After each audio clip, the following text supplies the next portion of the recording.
శ్రీ గణేశాయ నమః. శ్రీ గురుభ్యో నమః. శ్రీ సరస్వత్యై నమః. మాణిక్యవాచకుల విరచితమైన తిరువెంబావైలో 6వ పాశురం.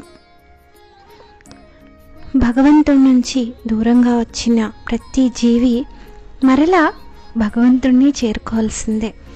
అలా చేరుకునే ప్రయత్నంలో ఎన్నో రకాల ఆటంకాలు, కష్టాలు, నష్టాలు, బాధలు వచ్చినా మరలా ఆయనే మనల్ని సరైన మార్గంలో పెట్టుకుంటాడు అనే నమ్మకం కూడా ఉంటుంది. అలా తామసమైన నిద్రలో ఉన్న వారిని నిద్రలేపి సదా తోడు ఉండే మార్గబంధువైన పరమశివుణ్ణి పూజిద్దాము, లేండి స్నానం చేద్దాము అని చెప్పి అంటూ 6వ పాశురంలో అసలు ఓ హరిణేక్షణ, నేనే వచ్చి నిన్ను నిద్రలేపుతానని అన్నావు, మరి ఇలా నిద్రపోతున్నావేమిటి అంటూ తన స్నేహితురాల్ని నిద్రలేపే ప్రయత్నం చేస్తోంది. అప్పటికే పరమేశ్వరుడి దయ వల్ల ఈ తమోస్థితి నుంచి బయటపడ్డ అమ్మాయి.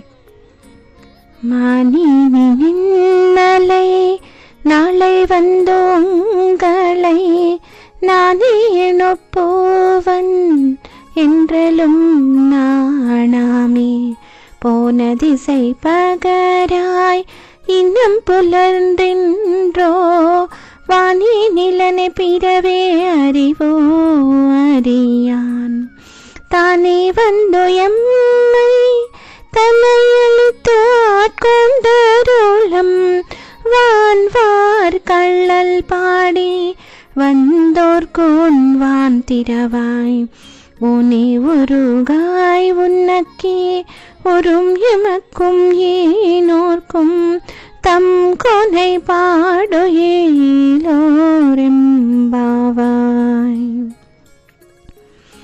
రేపొచ్చి మిమ్మల్ని నేను నిద్రలేపుతానన్నావు. అసలు ఆ మాటను ఎలా వదిలేసి, గాలికి వదిలేసి ఎలా పడుకుంటున్నావు? నీకు ఇంకా తెల్లవారినట్లు అనిపించడం లేదా? దేవలోకంలో, భూలోకంలో కానీ ఎంతో తపస్సు చేసిన వాళ్ళు కానీ ఎవ్వరూ తెలుసుకోలేనంతటి అపూర్వమైన స్వామి తనంతటి తానుగా వచ్చి మనల్ని కాపాడి ఆదరించి అనుగ్రహిస్తున్నాడు. మాటల స్వామి తనంతటి తానుగా వస్తున్నాడు మనల్ని అనుగ్రహించడం కోసం. ఆ స్వామి గొప్ప పాదాలను కీర్తిస్తూ నోరు తెరిచి ఒక్క మాటైనా నువ్వు మాట్లాడలేవా? నీ దేహము భక్తితో కరిగిపోవడం లేదా? ఇది నిజానికి నీకే తవుతుంది. ఎందుకంటే నువ్వు అద్భుతంగా కీర్తన చేయగలుగుతావు. నీకోసం కాకున్నా మా కోసమైనా, ఇంకా ఇక్కడికి రాలేని వారి కోసమైనా సరే నువ్వు లేచి ఆ స్వామిని కీర్తించు. మేలుకో చెలియా, లేచి ఆలోచించి స్వామిని కీర్తించు అని అంటున్నారు ఇక్కడ ఈ పాశురంలో మాణిక్యవాచకులు. అంటే చిన్నప్పుడు చాలా ఇష్టమైన క్రికెట్ మ్యాచ్, ఫుట్బాల్ మ్యాచ్ వస్తుంటే అది చూడకుండా నేను చదువుకుంటాను అని చెప్పి 8th క్లాసులో అలాగా ఆ స్థాయికి వచ్చిన పిల్లాడో, లేకపోతే చాలా ఇష్టమైన ఫేవరెట్ కార్టూన్ చూడకుండానో, లేకపోతే ఫేవరెట్ వెబ్ సిరీస్ చూడకుండానో, లేకపోతే స్టాక్ మార్కెట్ గురించి చూడకుండానో ఏదో పని చేస్తామని చిన్న పెద్ద అందరూ అనుకుంటూ ఉంటారు. కానీ తీరా ఆ సమయం దగ్గర పడే కొద్దీ ఈ పుస్తకాలు పక్కన పెట్టి, ఆ పనులు పక్కన పెట్టి దానిలో లీనమైపోతూ ఉంటాం. సమయం గడిచిపోతుంది. మర్నాడు పరీక్షనో లేకపోతే అర్జెంటుగా చేయవలసిన పనో నెత్తి మీద వచ్చి కూర్చుంటుంది.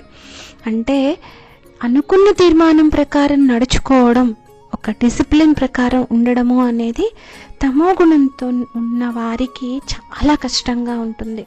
అనుకుంటారు చేద్దాము అని, కానీ కొంచెం ఆలస్యంతో చేయడం కాదు, అసలు వీలైనంత దాన్ని వెనక్కి చేద్దాంలే చూద్దాంలే అన్నట్టుగా వెనక్కి గుంజుతూ ఉంటారు. అలాగే ఇప్పుడు నువ్వు నిద్ర లేవకుండా, స్వామిని కీర్తించకుండా జన్మని వృధా చేసుకుంటున్నావు. అసలు ఆ స్వామి ఎవరనుకుంటున్నావు? ఆద్యంతరహితుడైన పరమాత్మ. మనం అసలు ఎంత ప్రయత్నం చేసినా చూడలేక అంటే మనం అందుకోలేము ఆయన్ని. మన ప్రయత్నం సరిపోదు. అలాంటి వాడు, అయ్యో నా భక్తులు వీళ్ళు అడుగుతున్నారు, నా కోసం ఏదో ప్రయత్నం చేస్తున్నారు అని మనం చిన్న ప్రయత్నం ఒక్కడుగు స్వామి వైపుకు వేస్తే తాను 100 అడుగులు వేసి దగ్గరకు వచ్చి అందుబాటులోకి వచ్చేస్తున్నాడు. అలాంటి స్వామిని కీర్తించడానికి నువ్వు సర్వసమర్థురాలివై ఉండి కూడా తమోగుణంతో కూడిన నిద్రతోటి పడుకొని ఇలా ఉంటే ఎలా అమ్మా, ఆలోచించు అంటూ అందరినీ కూడా జాగరూకులుగా చేస్తున్నారు. అయితే ఇక్కడ స్వామి మన కోసం 100 అడుగులు వేస్తున్నారు అని అంటున్నారు కదా. ఏం చేస్తున్నాడు స్వామి మన కోసం అంటే కనిపించాలి. కలియుగంలో ప్రతిదీ మనకి కనిపించాలి, వినిపించాలి, మనం అనుభవించగలగాలి. లేకపోతే అది లేదు అని అనేస్తాం. అలాంటప్పుడు ఆయన మనకు తోడుగా నీడగా ఎప్పుడూ మనకు అందుబాటులో ఉన్నాడు అని ఎలా తెలుస్తుంది అంటే, ఆకలేస్తే మాకు అన్నపూర్ణయ్యా, దాహమేస్తే నీవు గంగాధరయ్యా, అయ్యా శివయ్యా ఆదుకోవయ్యా, అయ్యా శివయ్యా ఆదుకోవయ్యా, ఆర్తరక్షక బిరుదు నీవే కదయ్యా, అయ్యా శివయ్యా ఆదుకోవయ్యా. భయము కలిగిన వేళ భీమేశ్వరయ్యా, భయము కలిగిన వేళ భీమేశ్వరయ్యా, రక్షించి కాపాడు రామేశ్వరయ్యా, అయ్యా శివయ్యా ఆదుకోవయ్యా. కోపమొస్తే నీవు ముక్కంటివయ్యా, కోపమొస్తే నీవు ముక్కంటివయ్యా, పాపాలు బాపమా దిక్కంటినయ్యా, అయ్యా శివయ్యా, అయ్యా శివయ్యా ఆదుకోవయ్యా, ఆర్తరక్షక బిరుదు నీదే కదయ్యా, అయ్యా శివయ్యా ఆదుకోవయ్యా. భిక్షమేస్తే నీకు ఓ జంగమయ్యా, భిక్షమేస్తే నీకు ఓ జంగమయ్యా, మోక్షమిస్తావు కదా మా సంగమయ్యా, భిక్షమేస్తే నీకు ఓ జంగమయ్యా, మోక్షమిస్తావు కదా మా సంగమయ్యా, అయ్యా శివయ్యా